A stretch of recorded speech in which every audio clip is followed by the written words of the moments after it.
नमस्कार। परीक्षा कैंपस के ऑनलाइन प्लेटफॉर्म पर आप सभी का स्वागत है। मैं हूं अरुणेश कुमार।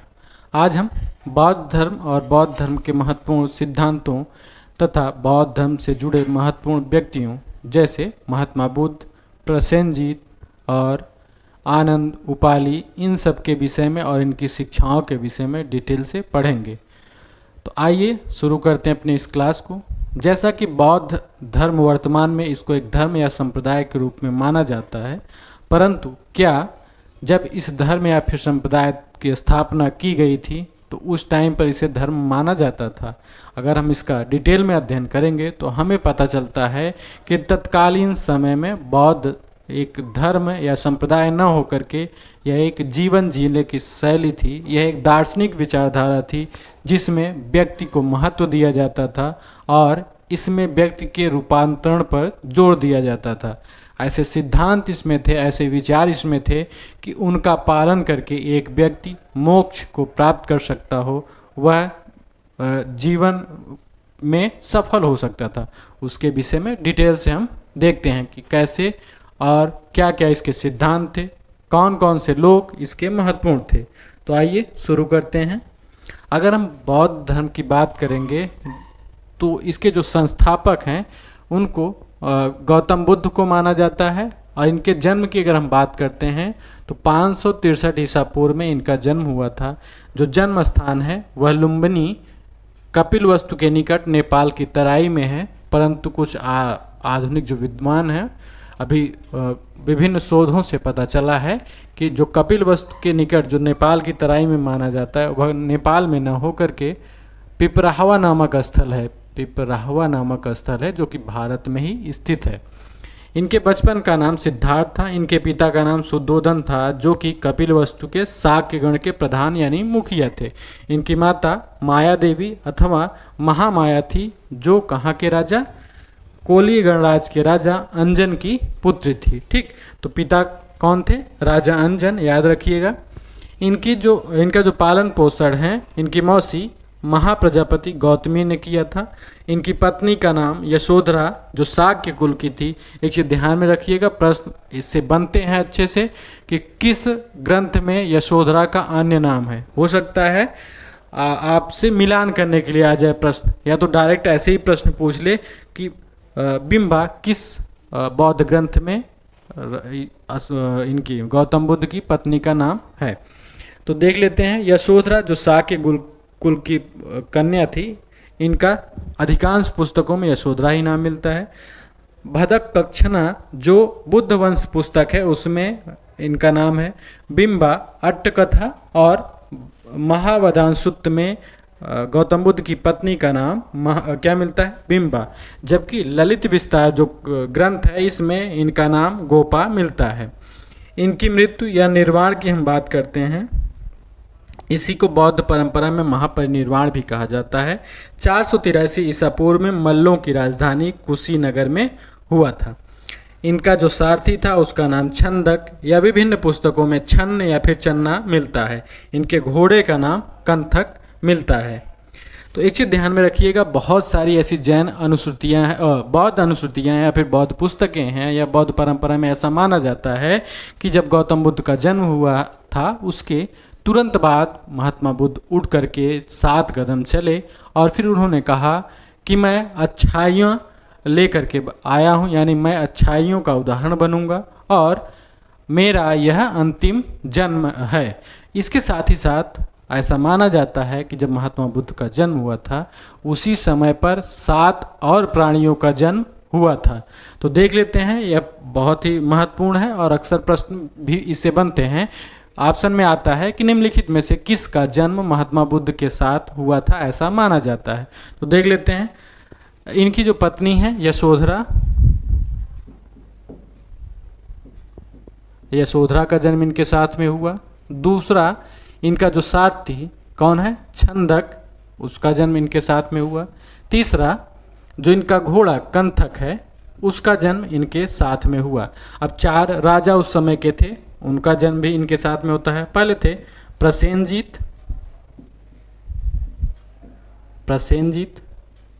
फिर उसके बाद 5वें व्यक्ति थे चंड प्रदोत,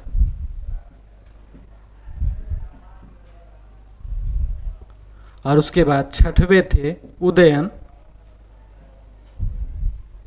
और सातवें जो व्यक्ति थे, बहुत ही महत्वपूर्ण व्यक्ति थे, बिंबिसार। कौन थे?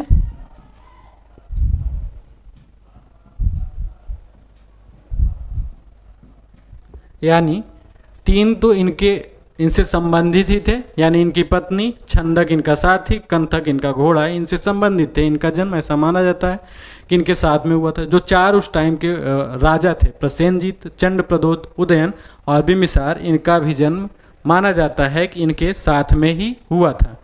अब एक चीज़ ध्यान में रखिएगा, जब महात्मा बुद्ध का जन्म हुआ तो तीन विद्वान ऐसे थे, दार्शनिक, जिन्हें माना जा सकता है, इन्होंने भविष्यवाणी की थी कि किससे? राजा शुद्धोधन से भविष्यवाणी की थी कि या तो यह एक बहुत बड़ा चक्रवर्ती सम्राट बनेगा या फिर एक बहुत बड़ा सन्यासी बनेगा।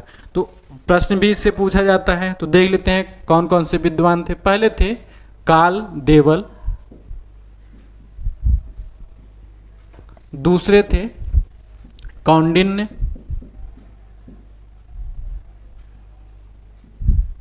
और तीसरे जो थे ऋषि अतिशी।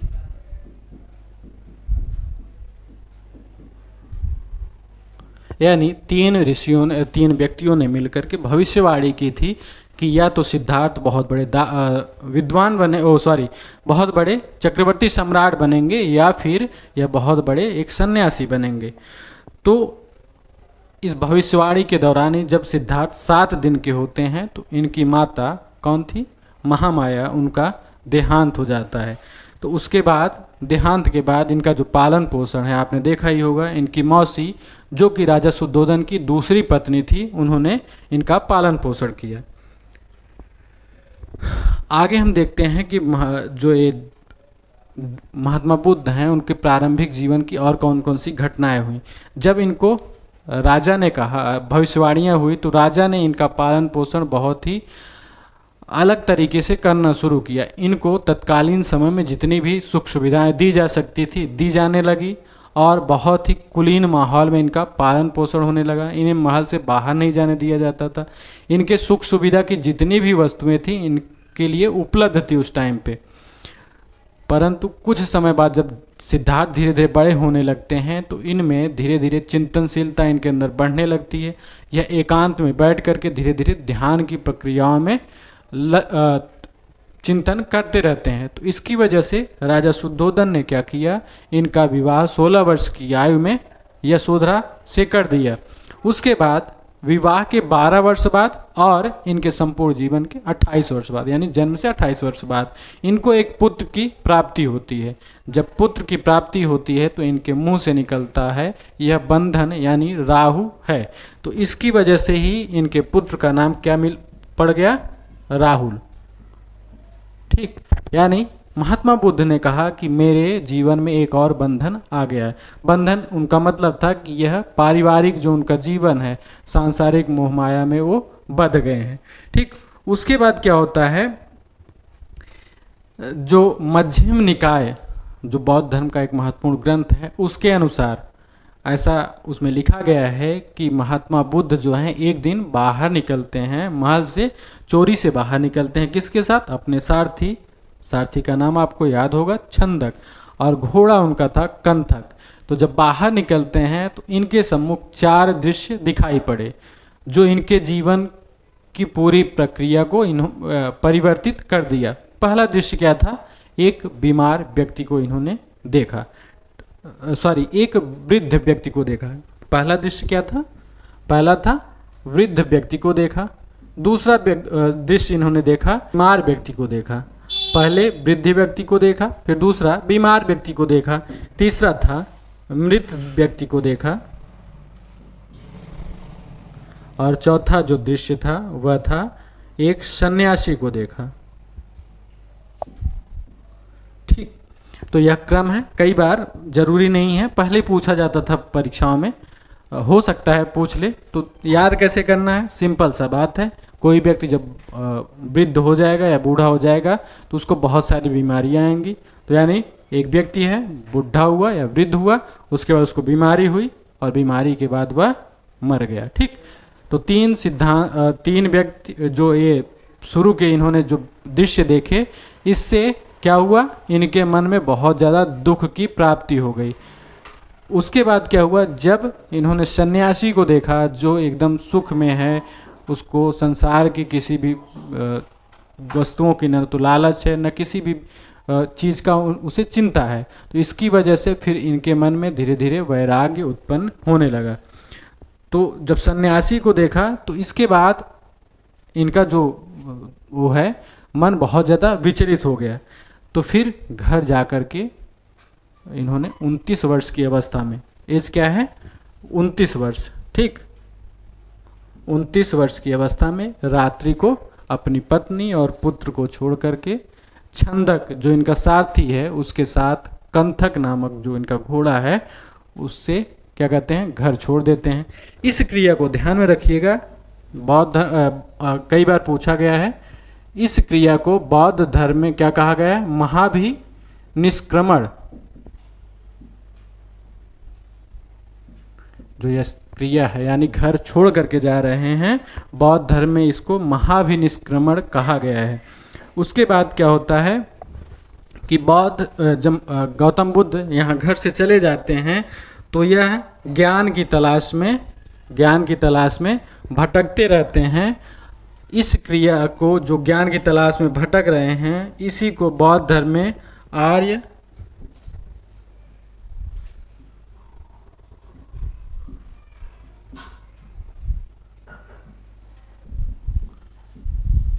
आर्य प्रयेषणा कहा गया है, ठीक, यानी ज्ञान की तलाश में 6 वर्ष तक लगभग ये भटकते रहे, तो उसी को बौद्ध धर्म में क्या कहा गया है, आर्य प्रयेषणा।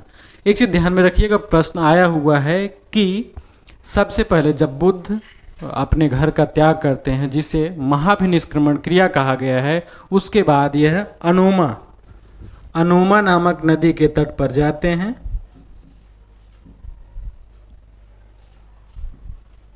अनोमा नामक जो नदी है वहाँ पर जाते हैं। वहाँ पर इन्होंने क्या किया, अपने वस्त्र और आभूषण का त्याग किया।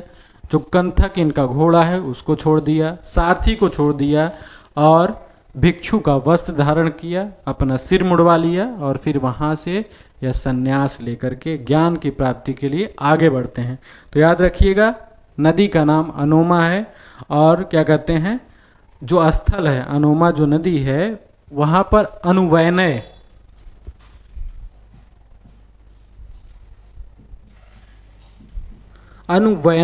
नामक स्थल पर इन्होंने अपना वस्त्र त्याग किया, वहीं पर सिर मुड़वाया, सन्यासी का वस्त्र धारण किया, अपने घोड़े, कंथक और सारथी छंदक को छोड़ करके क्या ज्ञान प्राप्ति के लिए आगे बढ़ गए। तो जब ज्ञान की प्राप्ति के लिए आगे जाते हैं तो उस टाइम पे इनको पहला जो इनका प्रथम गुरु बनते हैं कौन, प्रथम गुरु अलार कलाम इनके प्रथम गुरु बनते हैं और इन्होंने सांख्य दर्शन में महारत हासिल की थी, ठीक। तो इन्होंने महात्मा बुद्ध को सांख्य दर्शन का क्या कहते हैं ज्ञान दिया। उसके बाद जो इनके द्वितीय गुरु होते, जब इनसे संतुष्ट नहीं होते हैं तो इनके दूसरे गुरु रुद्रक रामपुत्र बनते हैं।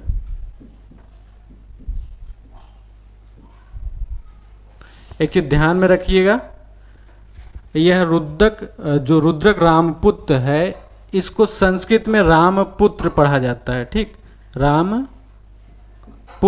जबकि जो मागधी भाषा, अर्धमागधी भाषा है, प्राकृत भाषा, उसमें पाली भाषा में रामपुत्र पढ़ा जाता है। किसी किसी पुस्तक में इसी को उद्रक भी लिखा गया है, तो इसको भी ध्यान में रखिएगा। रुद्रक रामपुत्र या फिर उद्रक रामपुत्र दोनों एक ही चीज़ है। तो इन जो ये रुद्रक रामपुत्र हैं, इन्होंने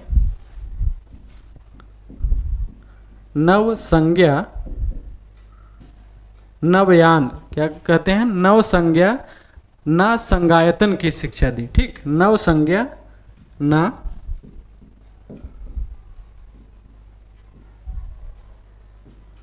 इसकी शिक्षा रुद्रक रामपुत्र ने गौतम बुद्ध को दी। पहले गुरु अलार कलाम ने सांख्य दर्शन की शिक्षा दी। दूसरे गुरु रुद्रक रामपुत्र, इन्होंने नव संज्ञा न संज्ञायतन की शिक्षा दी। ठीक है, इसके बाद क्या होता है, गौतम बुद्ध आगे बढ़ते हैं, इनसे संतुष्ट नहीं होते हैं रुद्रक रामपुत्र से, तो आगे बढ़ करके उरुवेला नामक स्थल पर जाते हैं। वहाँ पर 5 ब्राह्मण जो तपस्या कर रहे थे उनसे मिलते हैं। ठीक, तो इसको भी लिख लीजिएगा क्योंकि यह प्रश्न पूछा जाता है कि 5 ब्राह्मण कौन कौन से हैं। तो पूरा तो आएगा नहीं, मिलान ऑप्शन में आएगा निम्नलिखित में से कौन से व्यक्ति ऐसे हैं जिन्होंने महात्मा बुद्ध के साथ तपस्या की थी। ठीक, तो 5 ब्राह्मण जो हैं मिलते हैं कहाँ पे, उरुवेला नामक स्थल पर 5 ब्राह्मण मिलते हैं, उनके साथ इन्होंने तपस्या की। तो वहाँ पर यह काया क्लेश यानी तब तक तपस्या कर रहे थे जब तक इनके शरीर का नाश न हो जाए। तो धीरे धीरे इनका शरीर बहुत क्षीण हो गया। इसकी वजह से क्या हुआ, इन्होंने कहा कि मैं इस तरीके से तपस्या आगे नहीं कर सकता। तो इन्होंने सुजाता नाम की जो एक स्त्री थी उस टाइम पर, उसके द्वारा लाए गए एक भोजन, जो कि बहुत सारी पुस्तकों में बौद्ध साहित्य की है, उसमें खीर उसको माना गया है, उसका ग्रहण कर लिया यानी भोजन कर लिया। इसके बाद जो इनके जो 5 साथी थे उन्होंने इनका त्याग कर दिया। उन्होंने कहा कि आपने तपस्या आपकी भंग हो गई है, आपने जो नियम थे उसका पालन नहीं किया है।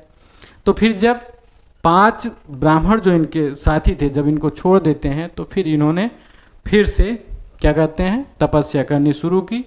और कठिन तपस्या के बाद 35 वर्ष की आयु में वहीं पर उरुवेला जो नामक स्थल है निरंजना नदी के तट पर था, क्या कहते हैं वहीं पर इनको पीपल वृक्ष, पीपल को उस टाइम पे अश्वत्थ कहा जाता था, अश्वत्थ, तो वहाँ पर इनको ज्ञान की प्राप्ति हुई। कब, 35 वर्ष की आयु में।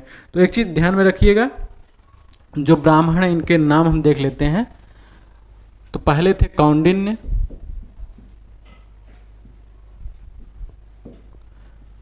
दूसरे जो व्यक्ति थे वो थे महानाम। कौन थे, महानाम। तीसरे व्यक्ति थे भद्दीय, और जो चौथे व्यक्ति थे वो थे अस्सजीवाप।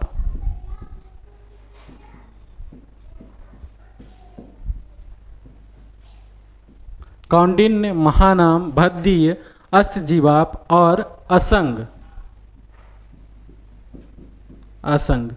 5 ब्राह्मणों के साथ इन्होंने तपस्या की थी। बाद में क्या होता है, खीर खाने की यानी भोजन ग्रहण करने की वजह से दोनों में मतभेद होता है और यहाँ से फिर वो लोग चले जाते हैं।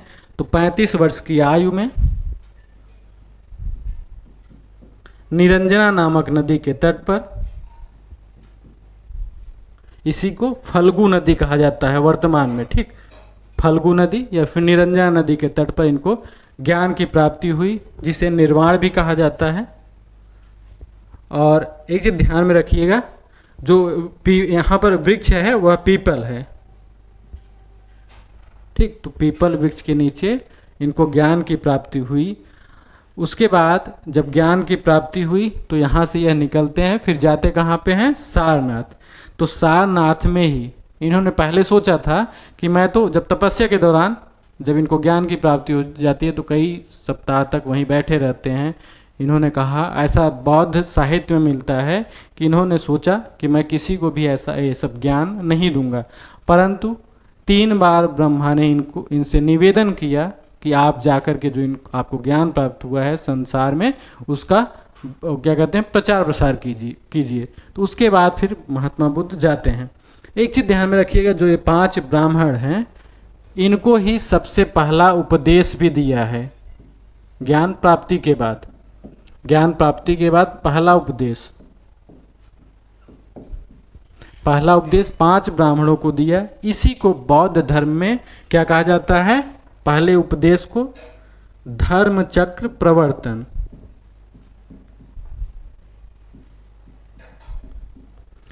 यानी जो ज्ञान इनको प्राप्त हुआ महात्मा बुद्ध को, उसका सबसे पहले जो 5 ब्राह्मणों को जो इनके साथ तपस्या इन्होंने किया था उन्हीं को दिया। तो इसी को बौद्ध धर्म में धर्म चक्र प्रवर्तन कहा जाता है। उसके बाद यह वैशाली जाते हैं।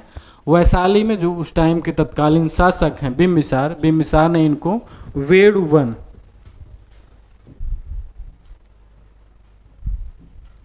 या फिर इसी को वेलुवन भी कहा जाता है, विहार दान में दिया। ठीक, तो किसने दान में दिया था? बिंबिसार ने। बिंबिसार ने पहली बार जब ये वैशाली जाते हैं ज्ञान प्राप्ति के बाद, तो बिंबिसार ने वेलुवन जो क्या कहते हैं विहार है उसका दान में दिया। अहमोदग्लायन और सारीपुत्र दोनों वैशाली के ही थे, वैशाली के निवासी थे, तो वैशाली में ही इन्होंने बौद्ध धर्म ग्रहण किया।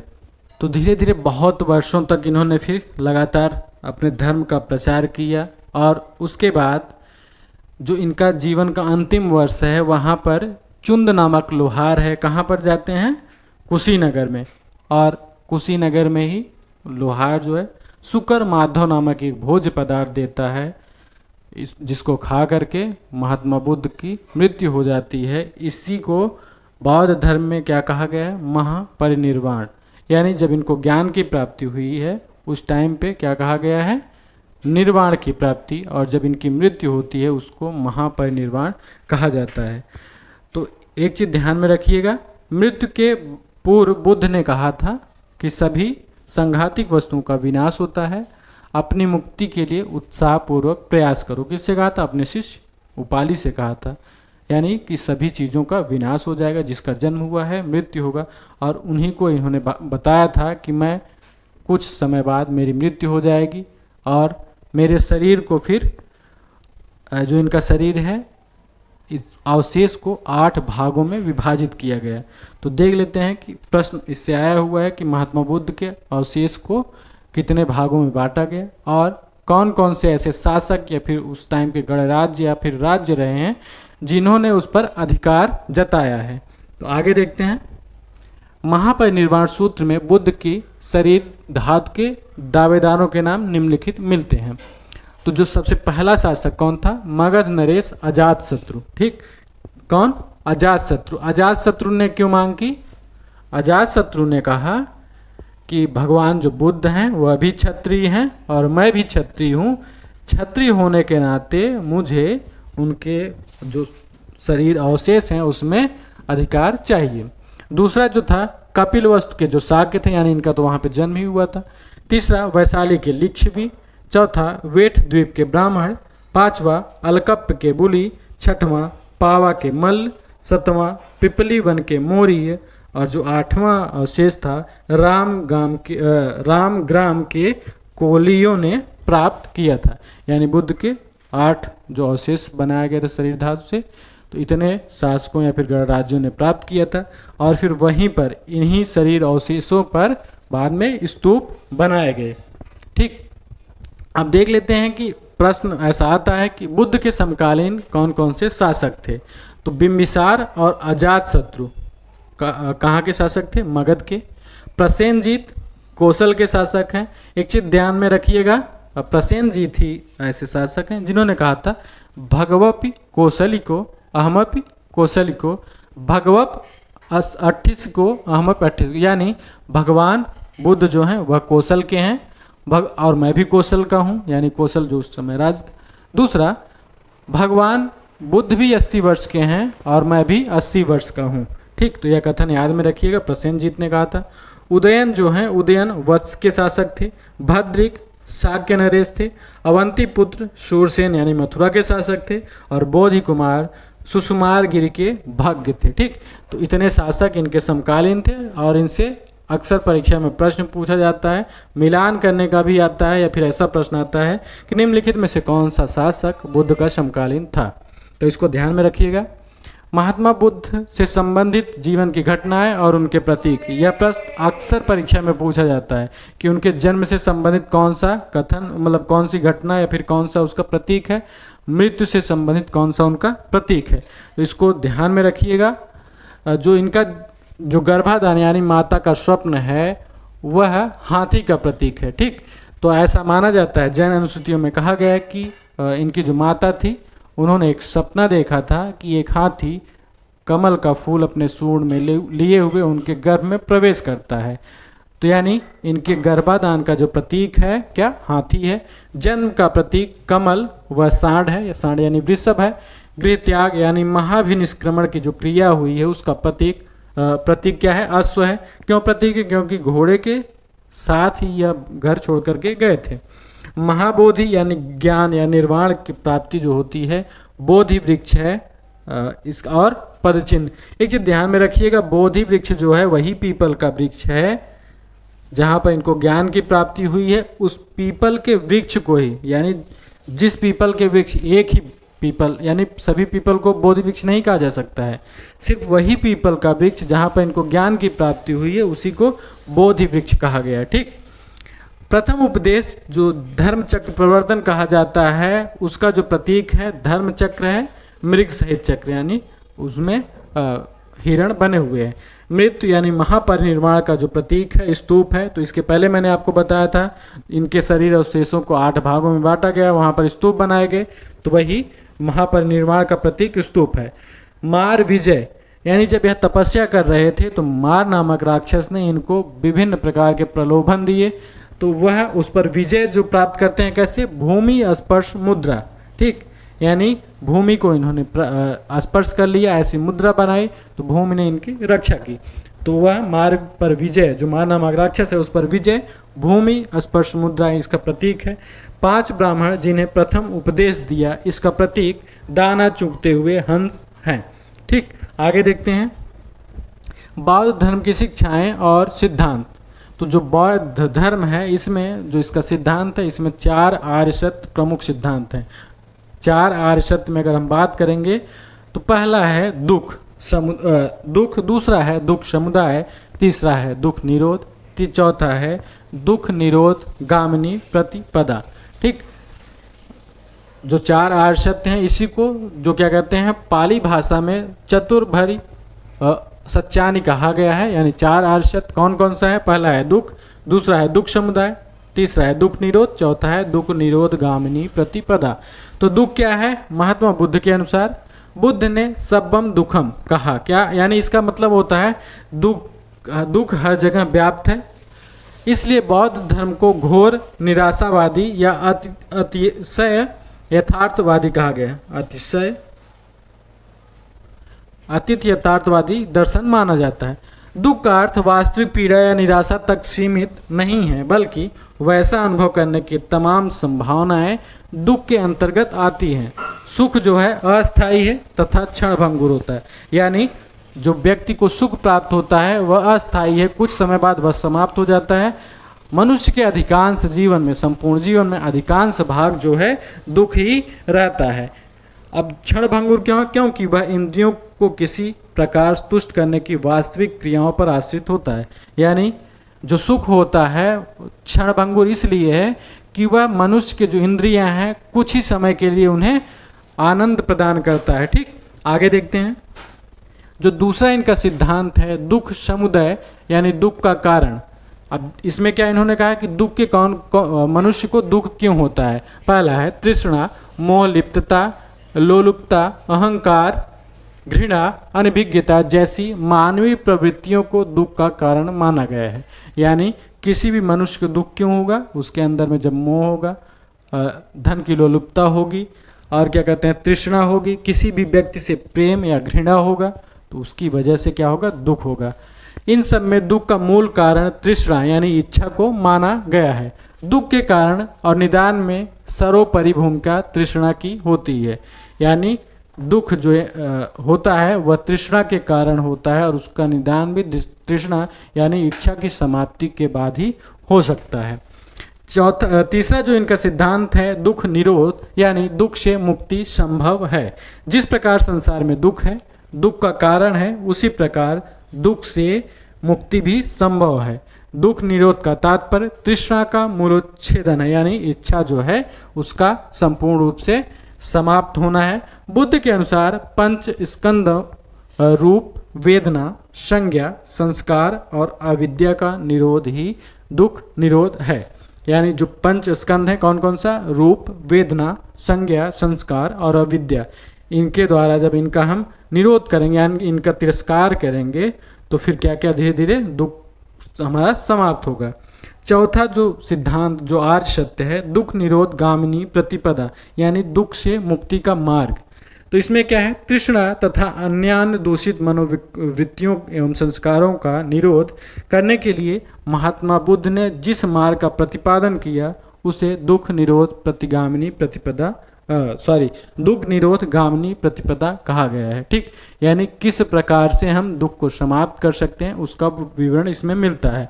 तो इसी में आप देखोगे जो अष्टांगिक मार्ग हैं उनका पूरा बौद्ध धर्म बहुत ही महत्व है, और अष्टांगिक मार्गों के पालन के बाद ही हम क्या कर सकते हैं, दुख जो है उससे छुटकारा प्राप्त कर सकते हैं। जो दिग्ग निकाय बौद्ध धर्म का ग्रंथ है, इसमें दुख निरोध के 3 स्कंद बताए गए हैं। क्या क्या? सील, समाधि तथा प्रज्ञा। सील समाधि तथा प्रज्ञा शुरू में यह बहुत ही महत्वपूर्ण बौद्ध सिद्धांत थे।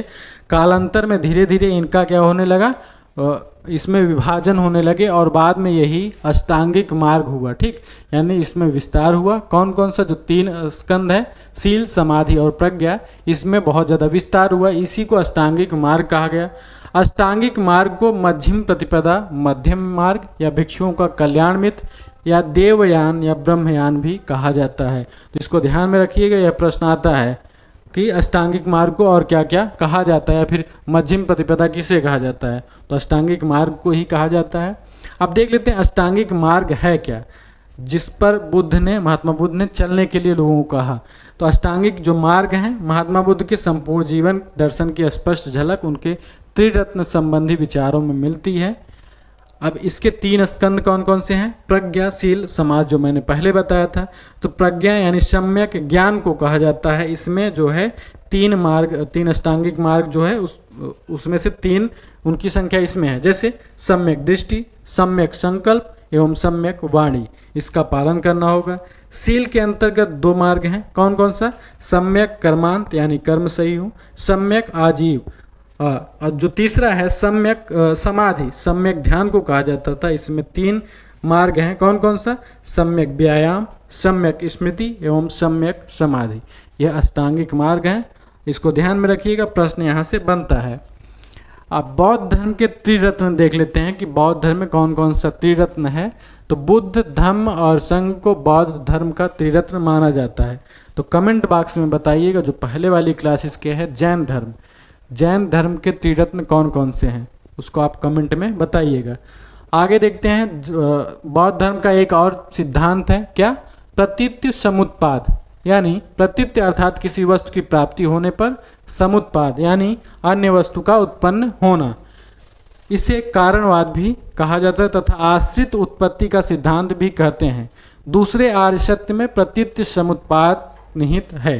ठीक, दूसरा जो आर्य सत्य है क्या है, दुख समुदाय, उसी को दूसरा आर्य सत्य कहा जाता है। उसी में प्रतीत्य समुत्पाद का जो सिद्धांत है वह दिया गया है। प्रतीत्य समुत्पाद से सीधा मतलब है किसी भी एक वस्तु के बाद, किसी एक वस्तु के कारण ही दूसरे वस्तु का फिर उत्पन्न होना क्या है, प्रतीत्य समुत्पाद कहा जाता है। अब इसी के बाद एक और सिद्धांत जैन धर्म में बहुत ही महत्वपूर्ण है, क्या है, पंचशील और 10शील। तो जो जैन भिक्षु और भिक्षुणी हैं, आजीवक जो हैं, उनके लिए क्या क्या नियम है उसको इसमें दिया गया है। तो पंचशील और 10शील, महात्मा बुद्ध ने संघ के भिक्षुओं तथा सामान्य उपासकों के लिए नैतिक आचरण का संविधान तैयार किया था तथा निर्वाण प्राप्ति हेतु उनके अनुशीलन पर सर्वाधिक बल दिया। अब 10शील और पंचशील हैं, उसके विषय में देख लेते हैं। पहला क्या है, अहिंसा है। दूसरा सत्य भाषण। तीसरा है अस्तेय यानी चोरी न करना। चौथा है ब्रह्मचर्य। पांचवा मादक पदार्थों का त्याग। छठवां मध्याह्न यानी दोपहर के भोजन का त्याग। सातवां विलासतापूर्ण शयन का त्याग। आठवां कंचन कामिनी यानी स्वर्ण चांदी का त्याग। नौवां नृत्य संगीत आदि मनोरंजन के साधनों का त्याग। 10वां है सुगंधी तथा माला आदि आभूषण का त्याग। तो यहाँ पर जो प्रथम 5 हैं, कहाँ तक, मादक पदार्थों का त्याग, यहाँ तक का जो है इनको जो आज सन्यासी जैन धर्म में है, उपासक हैं, उनके लिए कंपलसरी कहा गया है। ठीक, भिक्षु और जो भिक्षुणी हैं जैन धर्म में, उनको 10 शीलों का पालन करना होगा। जो सन्यासी हैं, उपासक जो हैं, जैसे जैन धर्म में श्रावक एवं श्राविका होते थे, ठीक, इसमें उपासक होते थे। ठीक, जैन धर्म उपासक और उपासिका, तो इनको उपयुक्त में से 5 शील जो थे, अहिंसा, सत्य, अस्तेय, ब्रह्मचर्य और मादक पदार्थों का त्याग, इनका पालन करना आवश्यक था। परंतु जो बौद्ध धर्म में भिक्षु और भिक्षुणियां हैं, उनको 10 शीलों का पालन करना आवश्यक था। आगे देखते हैं, बौद्ध धर्म में ही निर्वाण एक क्या कहते हैं कॉन्सेप्ट आता है, जो सिद्धांत है। तो मोक्ष निर्वाण का प्रथम व्यवस्थित विवेचन बौद्ध धर्म में मिलता है। किसमें? बौद्ध धर्म में मिलता है। बौद्ध धर्म के अनुसार मानव जीवन का चरम लक्ष्य निर्वाण प्राप्ति है। निर्वाण का शाब्दिक अर्थ होता है दीपक का बुझ जाना, समूल नष्ट हो जाना, अर्थात जीवन मरण के चक्र से मुक्त हो जाना। तृष्णा, मोह, माया, राग द्वेष, अज्ञानता और अहंकार का समूल नाश हो जाना ही मोक्ष है। अन्य धर्मों में जहाँ निर्वाण मृत्यु के पश्चात प्राप्त हो सकता है, जैसे जैन धर्म में आपने देखा होगा, निर्वाण कब मिलेगा? जब मृत्यु हो जाएगी, यानी काया क्लेश के माध्यम से, बहुत कठिन तपस्या के माध्यम से। या फिर हिंदू धर्म में भी आप देखोगे मोक्ष कब मिलेगा? जब मृत्यु के बाद। परंतु बौद्ध धर्म ऐसा धर्म है जो ये मानता है कि जो निर्वाण है, मोक्ष की प्राप्ति जीवन में, यानी जब आदमी जिंदा है तभी भी उसे प्राप्त हो सकता है। अब हम देखते हैं कि बौद्ध धर्म की जो विभिन्न संगीतियाँ हुई, उससे संबंधित महत्वपूर्ण क्या क्या तथ्य हैं जो कि हमारी परीक्षा के लिए उपयोगी होगा। तो इसमें जैन धर्म में 4 संगीतियाँ हुई हैं। कितनी? 4 हुई हैं। तो देख लेते हैं।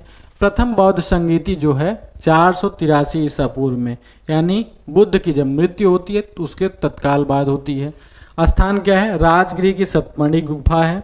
यहाँ पर क्या होता है? प्रथम बौद्ध संगीति होती। इसके अध्यक्ष जो हैं महाकश्यप हैं, और उस समय इसमें शासक कौन थे? अजात शत्रु थे। इसकी विशेषता क्या है? प्रथम जैन संगीति की विशेषता क्या है? तो इसमें क्या हुआ? विनय पिटक और सुत्त पिटक की रचना हुई। ठीक, आनंद और उपाली जो हैं उनके नेतृत्व में विनय पिटक और सुत्त पिटक की रचना होती है। द्वितीय जो बौद्ध संगीति है, यह 383 ईसा पूर्व में, यानी महात्मा बुद्ध की मृत्यु के 100 वर्ष बाद होती है। स्थान क्या है? वैशाली का बालुकाराम विहार। अध्यक्ष इसके कौन है? सुबुकामी हैं। ठीक, कई पुस्तकों में इनका नाम सब्बा कामीर भी मिलता है, तो ध्यान में रखिएगा, एक ही व्यक्ति हैं। शासक इस टाइम पे कौन है? कालाशोक हैं। विशेषता इसकी क्या है द्वितीय बौद्ध संगीति की?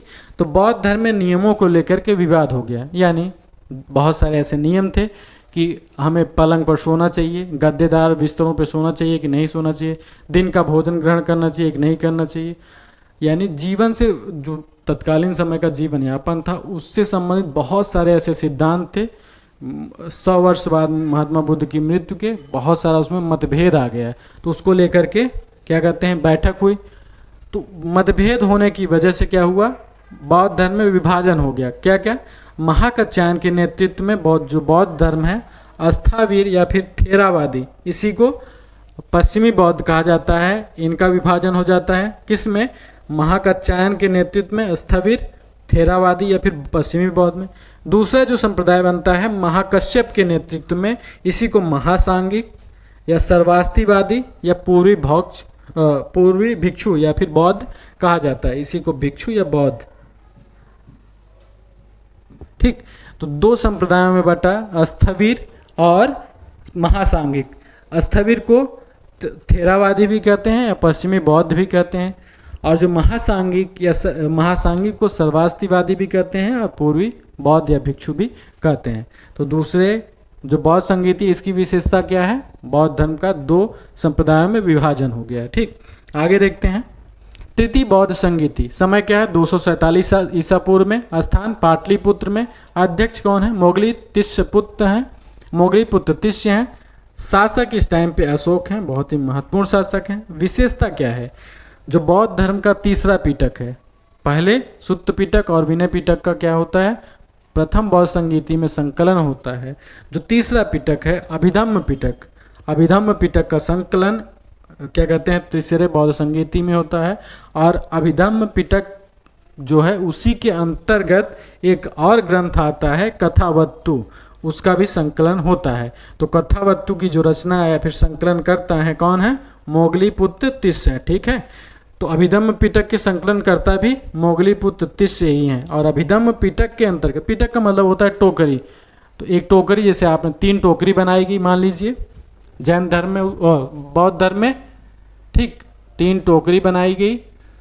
तो उसमें क्या क्या हुआ, प्रथम टोकरी जैसे सुत्त पिटक, फिर विनय पिटक और तीसरा अभिधम्म पिटक। तो आपके पास जैसे एक टोकरी है तो उसमें आप एक टोकरी में सेब रख लीजिए और एक में अमरूद, एक में केला।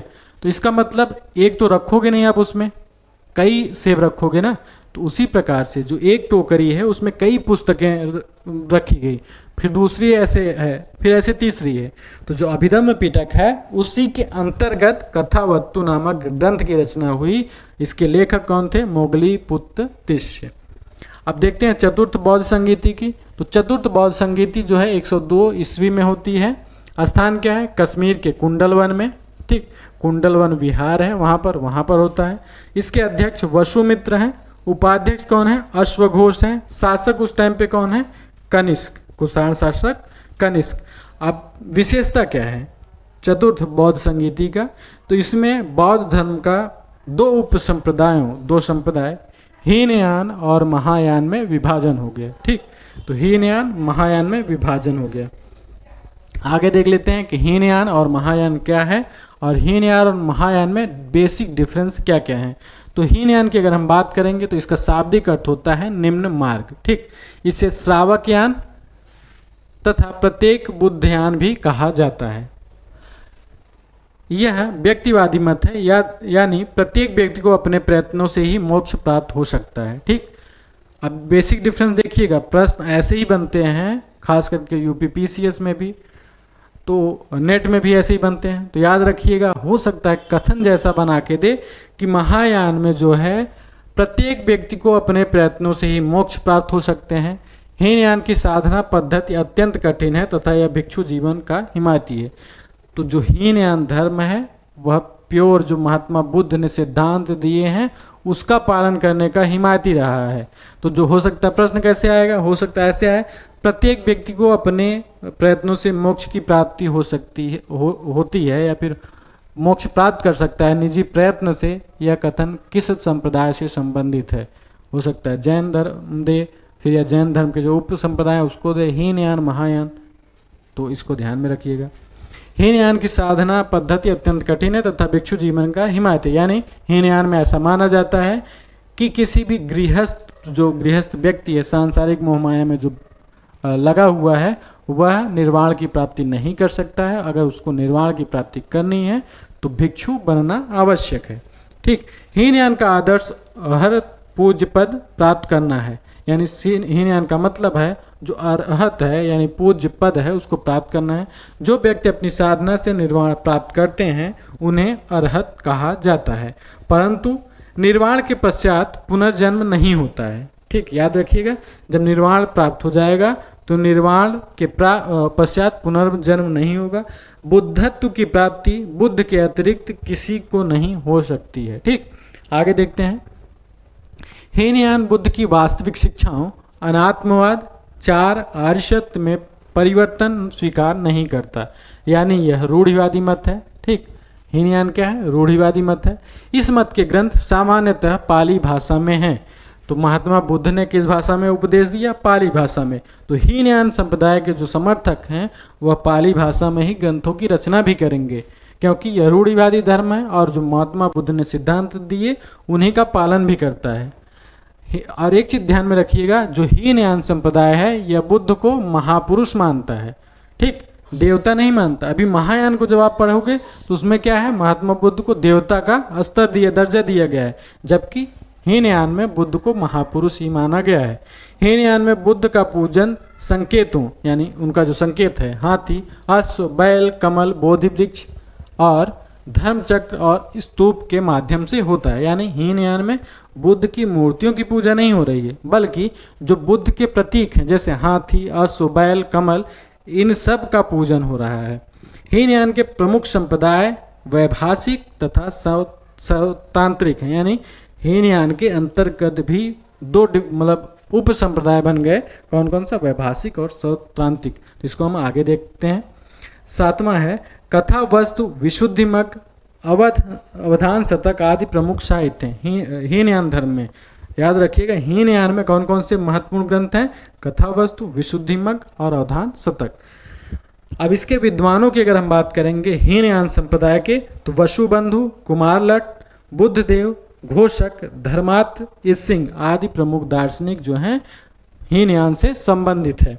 आगे देखते हैं। अगर हम महायान की बात करेंगे तो महायान का जो शाब्दिक है उत्कृष्ट मार्ग, यानी यह लोग क्या कर रहे हैं? महायानी जो हैं बौद्ध धर्म के जो महायान संप्रदाय के लोग हैं, अब धीरे धीरे जो बौद्ध धर्म के पुराने सिद्धांत हैं उसमें अब परिवर्तन ला रहे हैं, समय के अनुसार उसमें बदलाव कर रहे हैं। तो इसे श्रेष्ठ यान, बुद्ध यान, एक यान तथा बोधिसत्व यान भी कहा जाता है। यह समष्टिवादी मत है जो समस्त मानव जाति के कल्याण तथा परोपकार पर बल देता है। यानी महायान का क्या बेसिक डिफरेंस हीनयान में क्या है? हीनयान में माना जाता है कि जो व्यक्ति है उसको अगर निर्वाण प्राप्त करना है तो खुद उसको क्या कहते हैं? प्रयास करना होगा।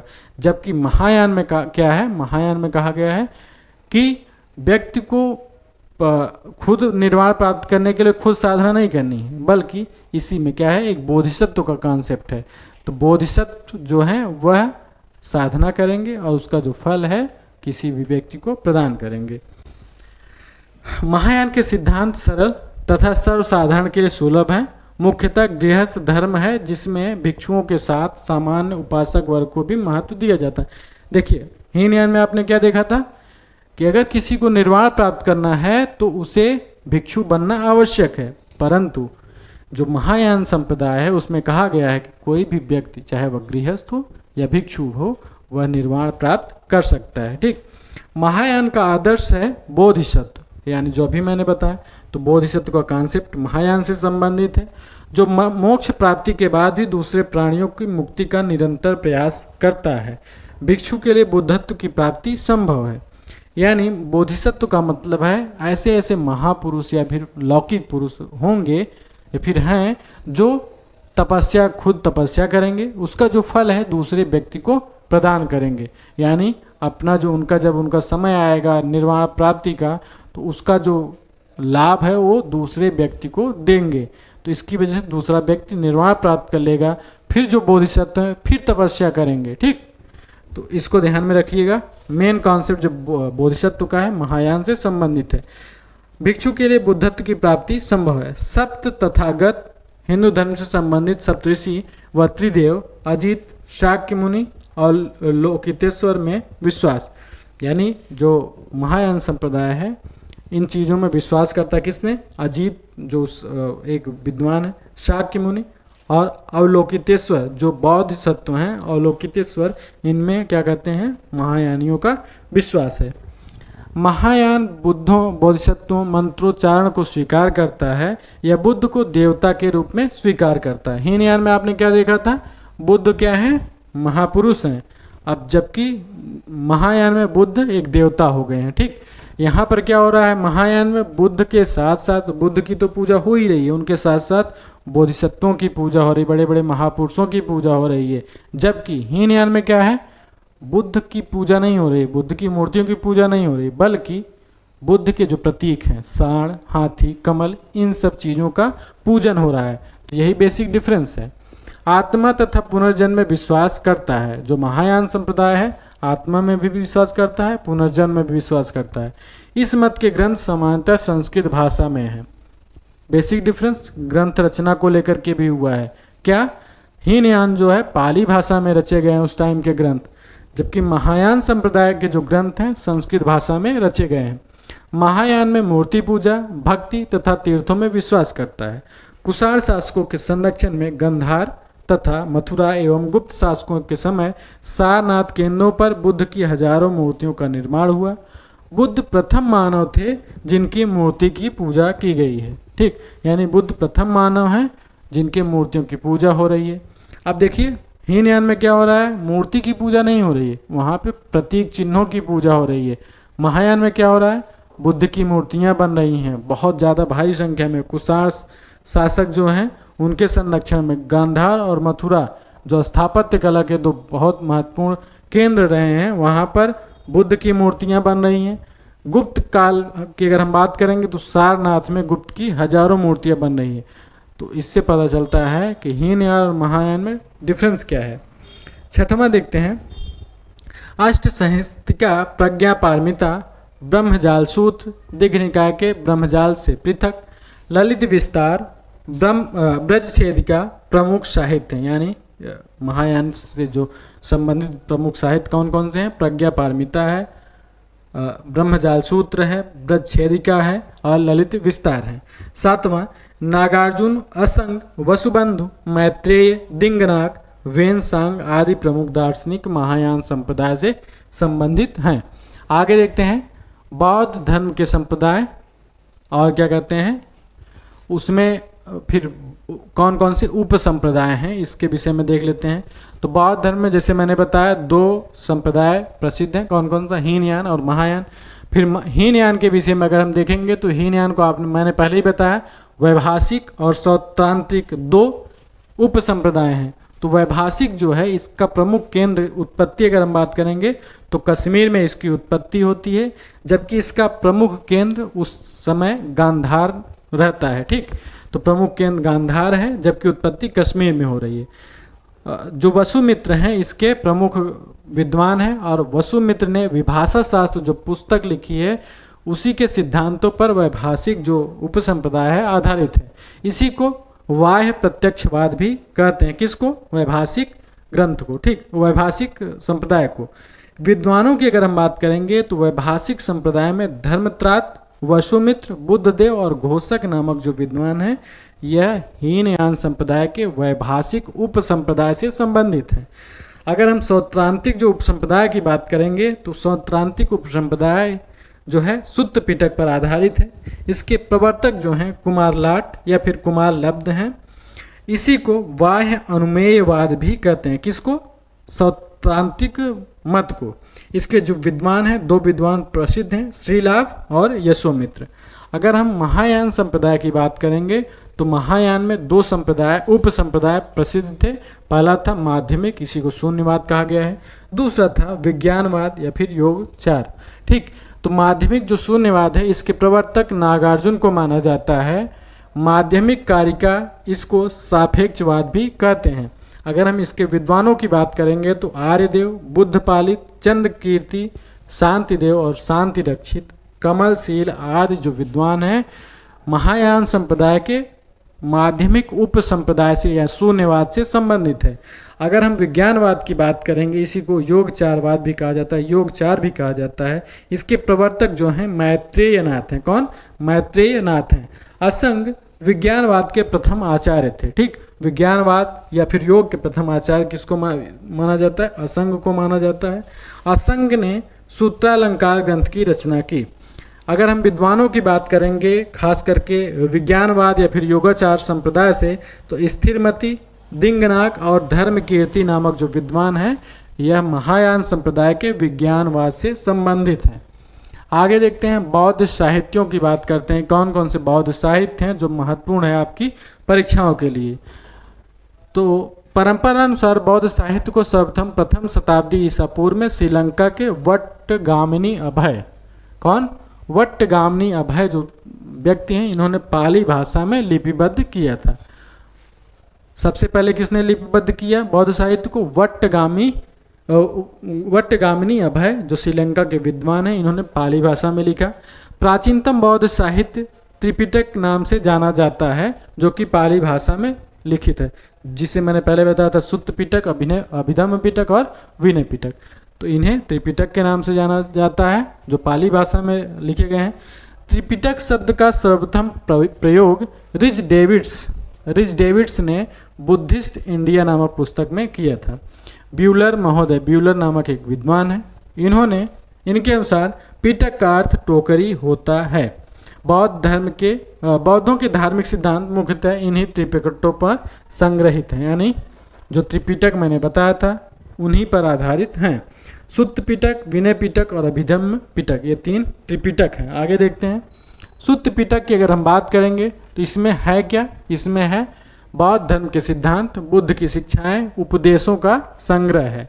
इसको प्रारंभिक बौद्ध धर्म का इंसाइक्लोपीडिया भी कहा जाता है।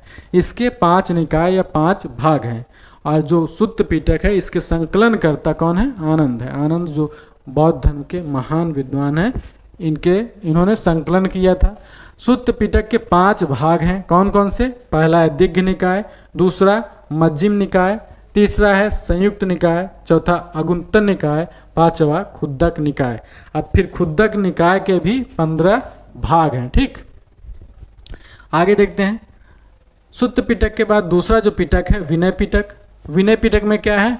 बौद्ध धर्म के संघ संबंधी नियम है, भिक्षु और भिक्षुणियों के आचार विचार तथा विधि निषेधों का संग्रह है। यानी विनय पिटक में ऐसे नियम बनाए गए हैं, उनका लेखन हुआ है कि बौद्ध भिक्षु किस तरीके से रहेंगे, कौन से वस्त्रों का प्रयोग करेंगे, कब खाना खाएंगे, कब सोने जाएंगे। यानी बौद्ध धर्म के जितने भी नियम हैं उनको किसमें संकलित किया गया है? विनय पिटक में। और इसके जो संकलन करता है कौन है? उपाली हैं। तीसरा जो पिटक है वह है अभिधम्म पिटक। इसमें बौद्ध धर्म के दार्शनिक सिद्धांतों का विवरण है। ठीक, अभिधम्म पिटक में बौद्ध धर्म के दार्शनिक सिद्धांत दिए गए हैं। इसके संकलनकर्ता कौन है? मोगलीपुत्र तिस्स हैं। ठीक, आगे देखते हैं। बौद्ध धर्म और जैन धर्म की तुलना करते हैं। तो अगर हम समानताओं की बात करेंगे कि बौद्ध धर्म और जैन धर्म में कौन कौन सी समानताएं हैं, तो पहला है बुद्ध एवं महावीर दोनों 6ठी शताब्दी ईसा पूर्व में धार्मिक क्रांति के अग्रदूत थे। ठीक, यानी लगभग एक दूसरे के समकालीन थे। दूसरा है दोनों ने ही माना है कि संसार दुखों से भरा है तथा दोनों ने सदाचार, नैतिकता और पवित्रता पर जोर दिया है।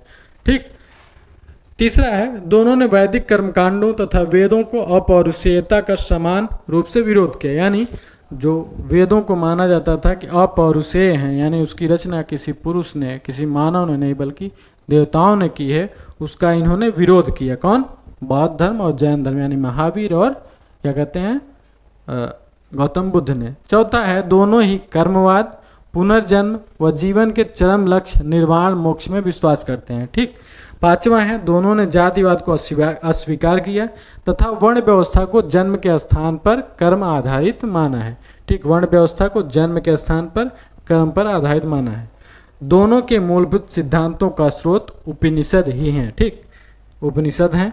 सातवां है और अंतिम है दोनों ने वैराग्य व मानवीय प्रयासों को मुक्ति के लिए महत्वपूर्ण माना है।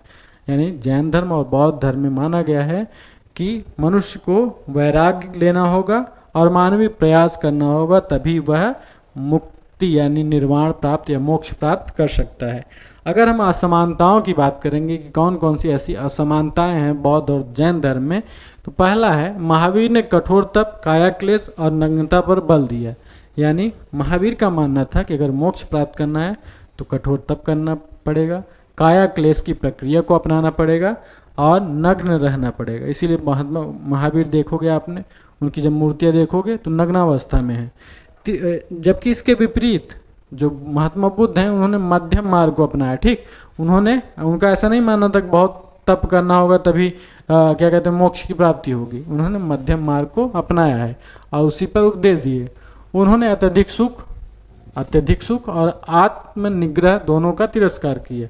यानी उनका मानना था कि बहुत ज़्यादा न तो सुख प्राप्त करना चाहिए मनुष्य को, न बहुत ज़्यादा दुख में रहना चाहिए। ठीक, यानी मध्यम मार्ग को अपनाया। दूसरा है जैन धर्म आत्मवादी है जबकि बौद्ध धर्म अनात्मवादी है।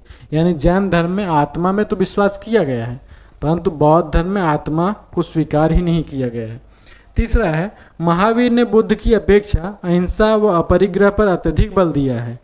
इस विषय पर उनके विचार अतिवादी हैं। ठीक, महावीर का मानना है, जैसे आपने देखा होगा जैन धर्म में वो लोग कृषि कार्य नहीं करते। क्यों? क्योंकि उससे जो जमीन में छोटे छोटे जीव जंतु हैं उनकी हत्या हो जाएगी। तो यह अतिवादी विचारधारा है किसकी? जैन की। जबकि महात्मा बुद्ध ने क्या किया है? मध्यम मार्ग का अनुसरण किया है। चौथा है, बुद्ध ने जात पात जैसी सामाजिक कुरीतियों पर जितने प्रबल शब्दों में खंडन किया है, महावीर ने नहीं किया। यानी जाति और जाति विरोध के संबंधित जो इनके सिद्धांत हैं महात्मा बुद्ध के हैं वो ज़्यादा सार्थक हैं, परंतु महावीर के जाति के विरोध में उतने बहुत ज़्यादा उन्होंने कारगर सिद्धांत नहीं दिए हैं। पांचवा है, जैन मत के अनुसार मोक्ष का अर्थ शरीर का विनाश है, ठीक, जबकि बौद्धों के अनुसार निर्वाण इस जीवन में भी प्राप्त हो सकता है। जैसे मैंने पहले बताया कि बौद्ध धर्म माना गया निर्वाण जीवित रहते भी हुए प्राप्त कर सकते हो, परंतु जैन धर्म और हिंदू धर्म में अगर मोक्ष की प्राप्त करनी है, निर्वाण प्राप्त करना है तो मरना होगा। दोनों ने निर्वाण मोक्ष प्राप्ति का मार्ग भिन्न बताया है। जैन धर्म त्रिरत्न के अनुसार अनुसरण पर बल देता है, जबकि बौद्ध धर्म आस्तांगिक मार्ग के अनुसरण पर बल देता है। यानी ये असमानताएं हैं और समानताओं को आपने पहले ही देखा था। तो यह जो मैंने असमानताएं और समानताएं बताई हैं, इससे संबंधित बहुत ही प्रश्न बहुत बार पूछे गए हैं। जैसे कथन दे देगा कि जैन धर्म जो है अनात्मवादी है और बौद्ध धर्म आत्मवादी है, तो इसमें देखना है कि सही क्या है, तो इसमें सही लगाना होगा। तो सही क्या है, जैन धर्म जो है आत्मवादी है, यानी आत्मा में विश्वास करता है, जबकि बौद्ध धर्म आत्मा में विश्वास नहीं करता है। तो इस प्रकार आज की जो है जैन धर्म की कक्षा है समाप्त हुई। अभी इसमें बहुत सारी चीज़ें, जैसे बहुत सारे पुस्तक हैं बौद्ध धर्म में, जैसे ललित विस्तार है, इसके विषय में चर्चा नहीं की गई है। इसी पर द लाइट ऑफ एशिया नामक पुस्तक लिखी गई, तो उसके विषय में जो तथ्य छूट गए हैं जानबूझकर मैंने छोड़ा है, क्योंकि अभी जब प्रैक्टिस सेट इसका करवाया जाएगा तो उसमें सभी तथ्यों को लिया जाएगा। तो इसको ध्यान से बढ़िया से पढ़िएगा, इसका नोट्स बनाइएगा। अगर इसका आपको पीडीएफ प्राप्त करना है तो हमारे टेलीग्राम चैनल से जुड़ करके आप पीडीएफ प्राप्त कर सकते हैं। तो आशा करता हूँ जो ये हम लोग पढ़ा रहे हैं ये आपको पसंद आ रहे होंगे, और मेरा मानना है कि जो तैयारी हम लोग करवा रहे हैं, अधिकांश जो प्रश्न है या फिर उसका कॉन्सेप्ट है इन तथ्यों से क्लियर हो जाता होगा। हाँ, सिंपल सी बात है कि सिर्फ इसी को पढ़ करके किसी भी कोचिंग के या फिर किसी टीचर के नोट्स देख करके आप सफल नहीं हो सकते हो। उसके लिए आपको एक्स्ट्रा मेहनत करनी होगी। जैसे इस नोट्स को पढ़िए, व्याख्या को पढ़िए, आप जो हम लोग लिखवा रहे हैं नोट्स बनाइए। साथ ही साथ में जो इसके साथ में और पुस्तकें हैं, जैसे आर्य कंपटीशन टाइम्स को आप पढ़ सकते हो, उसको साथ में लेकर के पढ़ो। साथ ही साथ प्रैक्टिस सेट सबसे ज़्यादा ज़रूरी है। पहले इस टॉपिक को आप पढ़ो पूरा जो मैंने पढ़ाया है, उसके बाद आर्य कंपटीशन टाइम से पढ़ सकते हो, या फिर इस टॉपिक को पढ़ने के बाद प्रैक्टिस सेट को खुद सॉल्व करो। जैन धर्म से या बौद्ध धर्म से संबंधित प्रश्न उठाओ, देखो कौन कौन से प्रश्न आए हैं, कौन कौन से प्रश्न इस नोट से आ रहे हैं। अगर नहीं आ रहे हैं तो फिर एक्स्ट्रा नोट्स जो मैंने बुक बताई हैं उसको आप देख सकते हो प्लेलिस्ट में जा करके, उन बुक्स को पढ़ो, फिर उसके बाद सॉल्व करो। तो इस तरीके से आपकी जो तैयारी है बहुत अच्छी हो जाएगी। तो आशा करता हूँ चीज़ें आपको सब समझ में आई होंगी। मिलते हैं आपसे अगले वीडियो में, तब तक के लिए धन्यवाद।